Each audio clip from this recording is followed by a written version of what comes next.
It's a report that's already putting many Nigerians on the edge, and one that they feel the government needs to do more to address.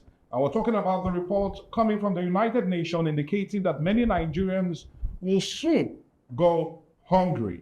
But what should the government do to address this problem, and how can they deal with the impending disaster being predicted by the United Nations is one that is on the mind of many, and one we shall be critically looking today on the program. With that in mind, I want to quickly welcome you to no other but Critical Lens on Atlantic TV. My name is Michael Gobadio. You do know on Critical Lens, we tend to critically look at all things. Perspective seems to be put on board. We critically look at the issues to see how we can best address the problems confronting us. And today will be no different from what we always enjoy doing. And to help us talk about this, we'll be joined right here in the studio by no other but Mr. Emeka Onwukucha. He is for the Movement for the Defense of Democracy and Good Governance right here in Delta State. Mr. Emeka Onwukucha, thank you so much for joining us. Yeah, thank you, Mekere. Thank you. And if I may chip in something, I'm comrade. Yeah. Oh, thank you, comrade. Well, he enjoys moving comrade to everything. Well, comrade Emeka Onwukucha, welcome to the show. God bless you, Mike. And also joining us all the way from Port Harcourt is no other but Dr. Fineface Dunamini Fineface. He is the Executive Director of Youth and Environmental Advocacy Center. And also, he is the State Coordinator for the Sustainable Development Goals. He's joining us all the way from Port Harcourt. Mr. Fineface, or rather, Dr. Fineface, can you hear me? Yes, I can hear you. Well, thank you for having me on the program. Thank you for joining us also. But let me quickly come to you, Comrade Emeka Onwukucha. And yes, the report is out there. I want us to critically look at it today on Critical Lens. It's a very grim report indicating that about 31 million Nigerians in the coming months will go totally hungry. And funny enough, according to the World Food Program State Director, or rather Country Coordinator, and I'm talking of no other person but Mr. David Stevenson, he said this is one of the highest numbers we've had in recent years as it concerns the prediction of the United Nations saying that many or millions of Nigerians will go hungry. Now, I want you to give us a clear assessment of your view on this. And honestly, how did we get here? Yes, thank you, Mekere. I want to tell you that I'm very passionate about issues that borders on the welfare and well-being of Nigeria. From the statistics, or rather the predictions by World Bank, I don't see it as a new narrative. It's more or less like affirming the plain truth. Okay. You know, the truth, the stark truth that stares us in the face. You recall that prior to the coming prior to the present government, precisely in 2022, the National Bureau of Statistics, rolled out a data warning that 133 million Nigerians, are multidimensionally poor. Yeah. Yes, 133, and that was before this present governance came to being. And when the president removed the fuel subsidy precisely on May 29th, 2023, on that particular day, was taking the oath of office. You see that the economy of this country is somersaulted, and everything went haywire. Today, the petrol pump price now is about 900 and something a liter. And that has affected, the price of commodities. So Nigerians from 2002 had been hungry, 133. So by that statistics, I would tell you that currently now we should be having, more than 150 or 160 Nigerians that are multidimensionally poor, if we want to be very sincere to ourselves. Then that apart, I'll still tell you that what the World Bank has said is reaffirming the plain truth, the stark truth. We recall that UNICEF came up with a very startling remark, startling data, that 2 million Nigerian children, are suffering from severe acute malnutrition, calling on the government to do something to promote food security, that if nothing is done. And it has come up recently last month here to tell you that 2 million, severely malnourished children are at the risk of death. Okay. If nothing is done, and stating that due to funding shortages, they cannot, procure therapeutic food, to give treatment to these people who are at risk of death. So all these narratives stare us in the face and tells us that Nigerians are hungry. Nigerians are really hungry, and the government has not taken any positive action. The government is not intentional about pulling Nigerians out of poverty. Recall that in chapter 2 of the Nigerian National Constitution, under the fundamental objectives and directive principles of state policy, right? It states in chapter 14, subsection 2, that the primary purpose of governance is the welfare of the people and the security of the people. But I want to tell you that the total violation of the constitution of this country and the present government as it is not, sympathetic, it's not empathetic about, the woes, the cries, the sufferings, the malnourishing, situation of Nigeria and the hunger situation that the poor Nigerians are faced with every day. And no policies of the government has actually been directed, to deal with the issues timelessly. You recall that even in 2025 budgetary allocation, which stood at 54, trillion naira. What was the budgetary allocation to agriculture? Less than 5%, 26 point something billion, as it were. Yeah. And that's seriously violated, the CADIF recommendation. Right from Maputo, you get to Malabo, and you get to Kampala currently now, which recommended that at least every state government should, allocate 10% of its annual budget allocation to agriculture to promote food security, at least to achieve 6% GDP growth in that sector. I want to tell you, right from 2003, that commitment was made at Maputo, right, in Mozambique. The government has not budgeted, previous government has not budgeted up to 2% to agriculture. Till currently now, it has always been less than 5%. So, from what we are saying, so you feel it's a build-up of a whole lot of... It's a build that is telling you that the priority of the government is not, to make food available for the people. We talk about food security. The layman may not even understand what food security means. Going by the simple definition of food security, that is, if the government would understand what that concept means, it means that food security means that at all times, all people would have access, to physical, social, and economic access to what? Nutritious, adequate, and safe food that meet what?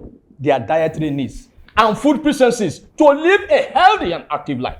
Okay, yes. Mr. Emeka Wokocha, I'll plead with you to hold on. We need to now go to Dr. Fineface, Dominique Fineface. Dr. Fineface, are you still there with us? Yes, I'm here with you. Thank you. Anyway, yes, I know you heard what our guest in the studio said, but I also rather want to throw the question to you. Now, according to the United Nations Office for the Coordination of Humanitarian Affairs, it also gave us a breakdown of what they feel made them come to this assessment that in no sooner or later time, many Nigerians will go definitely hungry.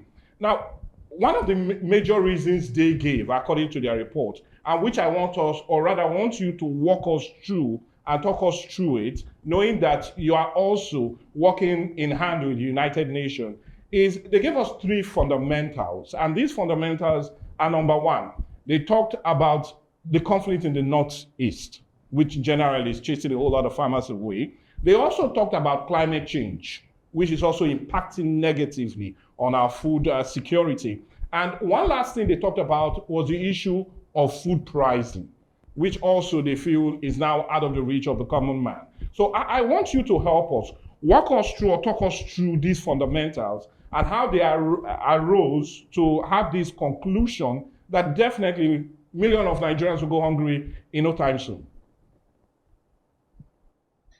Definitely, what the UN have said in that report is not different from what we already know as a people. It is something that is already here with us, because we all know the impact of the activities of Boko Haram in the Northeast, the activities of Boko Haram in parts of the North Central, and the activities of course, the bandits in parts of the Northwest.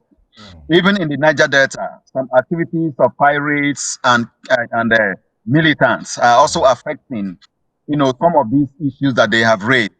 Then when we talk about climate change, yes, it is what is already here with us, and we are all aware of the impact of climate change that we have, including, it contributing to flooding, which we are having in parts of the country today.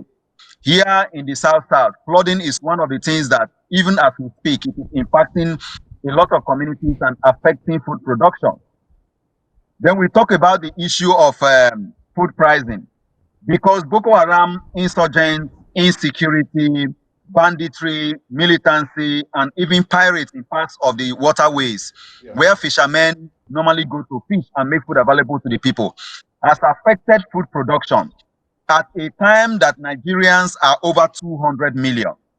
And also, the impact of climate change on food production impacting negatively on the people, because when there is climate change impact like we are currently experiencing, Yes. those who planted will have to harvest their crops almost shortly after they planted it, when it has not even matured properly because of the flooding that will affect and destroy those crops. Yeah. All of this put together has reduced the quantity of food that we produce in the country. Why millions of Nigerians need this food every day to survive. Yeah. So as a result of all of this, the little food that is available, the over 200 million Nigerians are scrambling for this food because the supply of the food is less than the demand for that food. It is leading to skyrocketing in food prices. That is why you have high rise in food prices. So from that report, they are saying very soon Nigerians will go hungry. Okay. Already Nigerians are going hungry. Okay. Many Nigerians cannot afford food. Many Nigerians don't have money to afford to buy enough food to eat. Many of them are going to bed every night without food. So it is something that is already here with us. Okay. And if you look at the Sustainable Development Goal too, we talk about zero hunger. But today, many Nigerians are hungry, and many more are going to be hungry, except these issues are addressed. Dr. Fineface, Dunumi, I will plead with you to hold on. You talked extensively about some of the reasons we are where we are at the moment. But one I'm really concerned about, and I want us to really look at, is the issue of insecurity. Now, this is raising a whole lot of questions, especially the report, and especially among the government circle. They are questioning that report and the rationale of releasing it now. And the reason they are questioning it is, in recent time, they've had many successes as concerns insecurity in the Northeast and the Northwest. And like one of such successes is the killing of Yellow Danko Bolo, who is the cousin of the bandit head, Taju Bello. They neutralized him only some couple of weeks back. Now, they feel that report is being biased. That's what the government circle feels. They feel it's in bias because they are not taking into the belief that this government is doing a lot as it concerns insecurity. So do you feel this report coming now and not putting into being how much the government has done to deal with insecurity, is it biased in any way? The report is not biased, but government is always afraid of hearing. But why is it being released now? A report can be released at any time. This is when they completed the investigation. This is when they completed the research. This is when they are able to put their report together and put out. There is no time that is late about releasing a report. Government is worried about it being released now because they are going into the 2027 elections. And they do not want anything that will contribute to the fact that they are not fighting insecurity head on. We are all aware of what happened in Benue State. We are all aware in parts of Niger State that people still pay before they can access their farms. We are aware of insecurity everywhere across the country. Here in Rivers State, herders are even clashing with farmers and they are killing people. A lot of people are not accessing their farms anymore. We are aware of the contribution that the government is even making. But we are saying that what the government is doing so far is not sufficient, that they need to do more. That is what that report is talking about. No time is late about releasing this report. And I can tell you that more reports of this nature will still be coming forward even ahead of the elections. Okay. So the truth here remains that insecurity is affecting food production in Nigeria. As a result of that, it is affecting food prices, in addition to the contribution that climate change is making to that. What happened in Mokwa, we are still aware of that.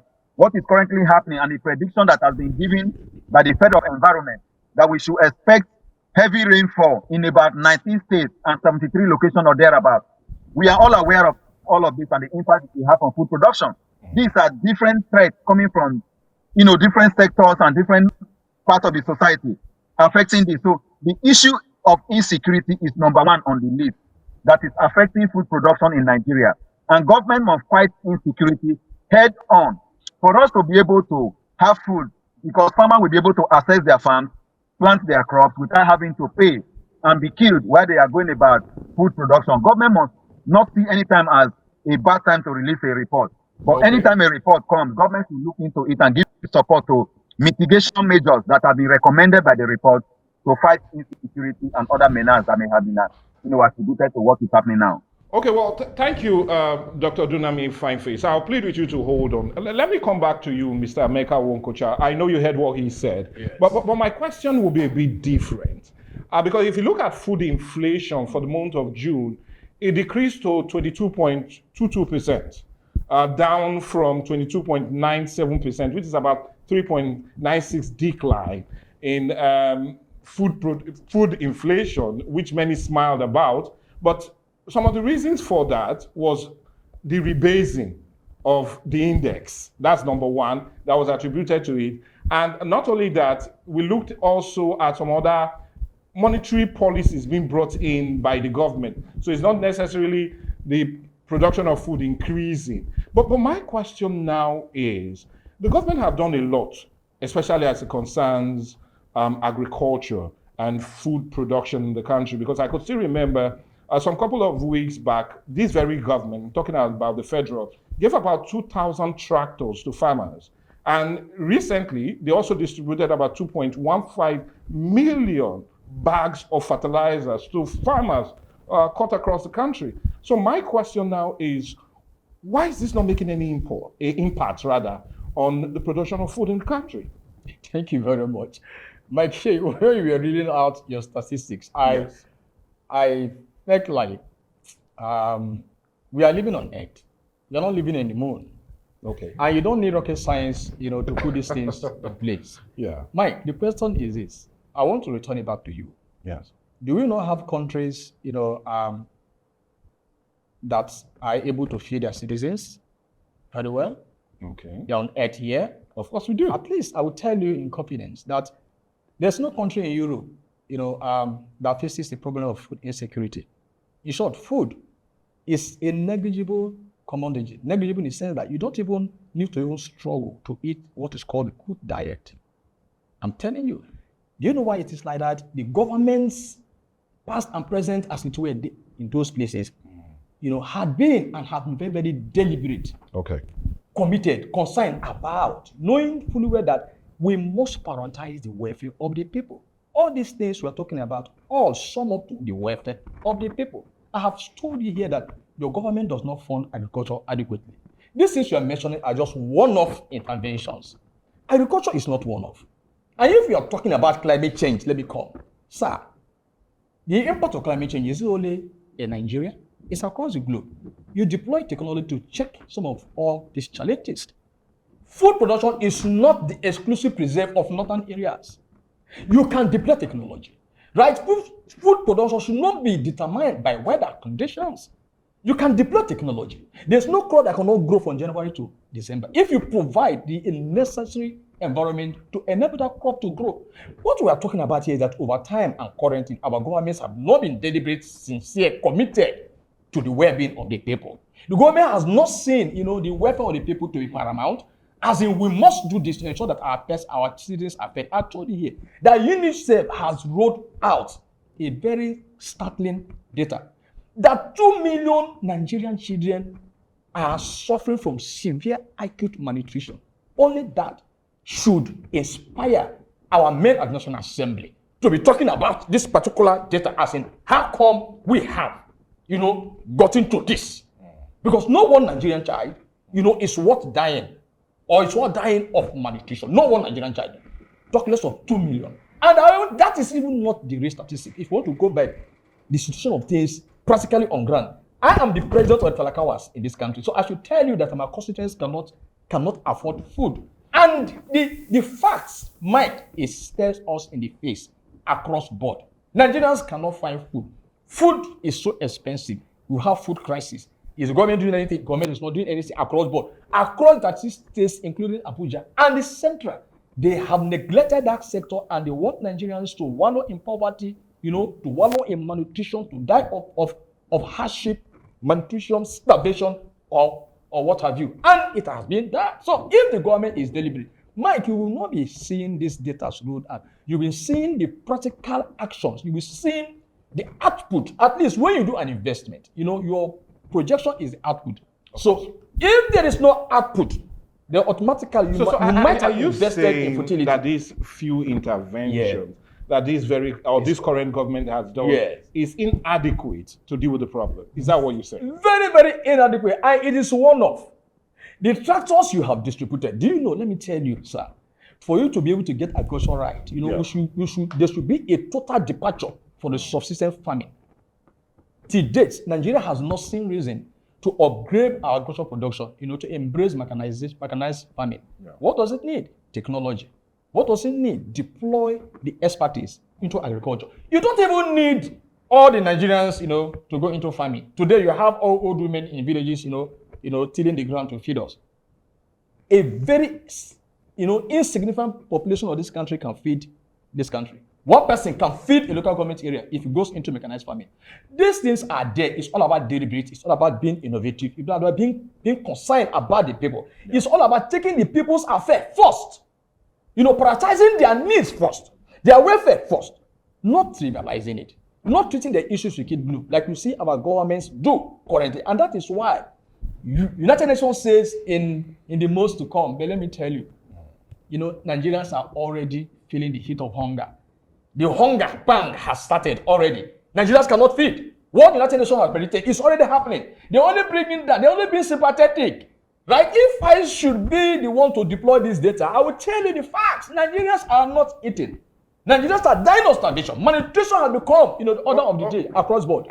Okay, wait. I have my statistics. Well, it's a very scary statistics what you're giving to us. Yeah. But I'll plead with you to hold on. I'm not putting you off. But rather, I want to go to Dr. Fineface, Fineface. Well, we can go on and on talking about the real problems, and we're talking about what we've been faced, especially with that report coming from the United Nations indicating that over 31 million Nigerians would likely, in the coming months ahead, go hungry. But I want us now to deal with the issues. Let's find a long-term solution and also a short-term solution. And I want you to help us create a table that you feel the government needs to follow on a short term.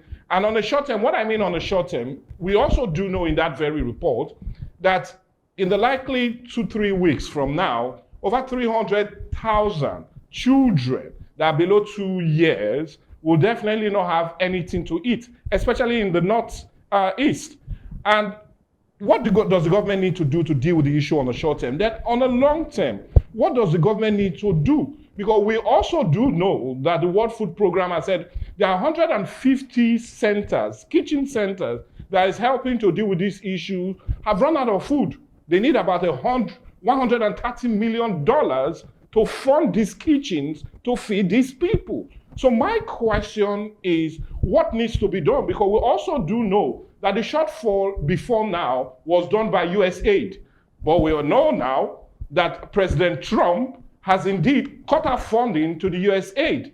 He said because of some bureaucracy, and he feels they are being too liberal to the left. So let's understand, on the short term and long term, what should this government do to make most Nigerians not go hungry in the coming months ahead? What the government needs to do is to open its food bank, provide grain for the people, its food bank, provide grains for the people. Wherever they have the pyramid of rice or whatever, they should release it to the market. And then the government should also open the borders for food to be imported to complement what we have locally. You're talking on now, the short term. We should also have... Are you talking about... Yeah, it can be a short-term measure because... Okay. Yeah.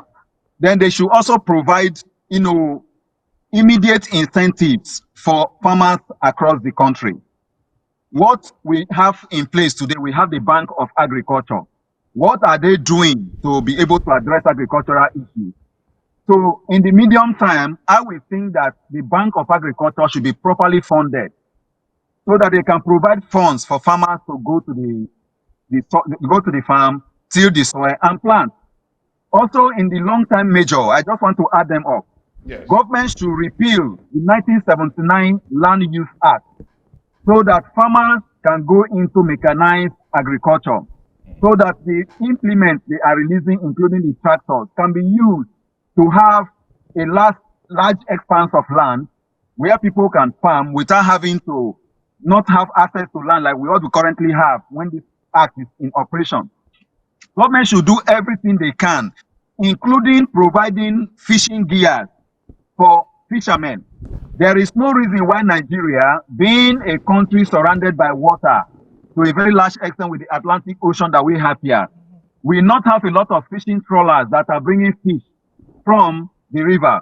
We have created the Ministry of Blue Economy.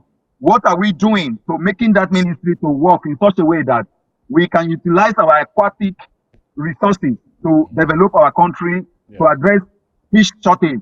Today in Nigeria, a lot of Nigerians are depending on feeding from, ice fish, which is not what we normally eat before. But because you have this system whereby the river has been polluted by hydrocarbon, crude oil pollution happening every day in the Niger Delta region of Nigeria, it is killing the fishes, and addressing these issues are not there. So if government can holistically look at all of these issues and then classify them properly, I believe they will be able to address the issue of food insecurity that we have. Very soon, I think in October, we are going to have and celebrate the International World Food Day of the United Nations.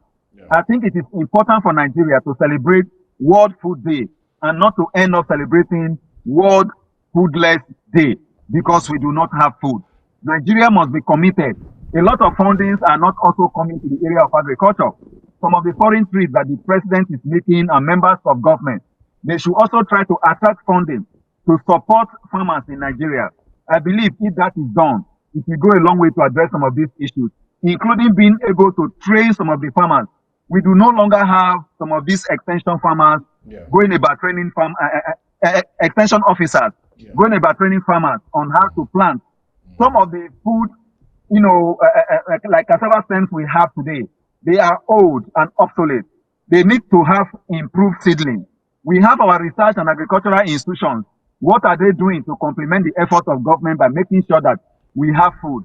I even think that some of the agricultural institutes that we have to have large demonstration farms that periodically will produce food that the people will eat. So there is so much to be done by government to be able to address the issue of food insecurity that we have across Nigeria. Okay, Dr. Fineface, I know there's so much to be done, as you said, by this very government to deal with the issues. But I doubt if we have that so much time on the show also. I need to thank you so much, and I'm talking of no other person but Mr. Emeka Onwukocha. He's of the Movement for Democracy and Good Governance in the country. Thank you so much for joining us. God bless you. And also we'll send special thank you to no other but Dr. Fineface, meaning Fineface. He's the Executive Director for Youth and Environmental Advocacy Center, and also the River State State Coordinator of Sustainable Development Goals. Thank you so much for joining us. I know how busy you are with a lot of work, especially as concerns what needs to be done, depending on where we are or should be at the moment. But all the same, I thank you so much, Doctor, for joining us. We really appreciate the time with us. Thank you. Thank you for having me on the program today. Well, anyway, that's more like a wrap on the show today. And you know I will always need to say this. Go drop your comments on our different social media platforms. They're already there on your screen. Let's get your reaction as it concerns this discussion. What does the government need to do to avert that very grim statistics coming from the World Food Program, especially as it concerns 31 million Nigerians are going hungry in the coming months ahead? But anyway, as much as we get those reactions, remember we'll always be reaching out to you to see what we can critically examine on Critical Lens. But anyway, till we meet same time next week, I still remain Michael Gobadia. Bye for now.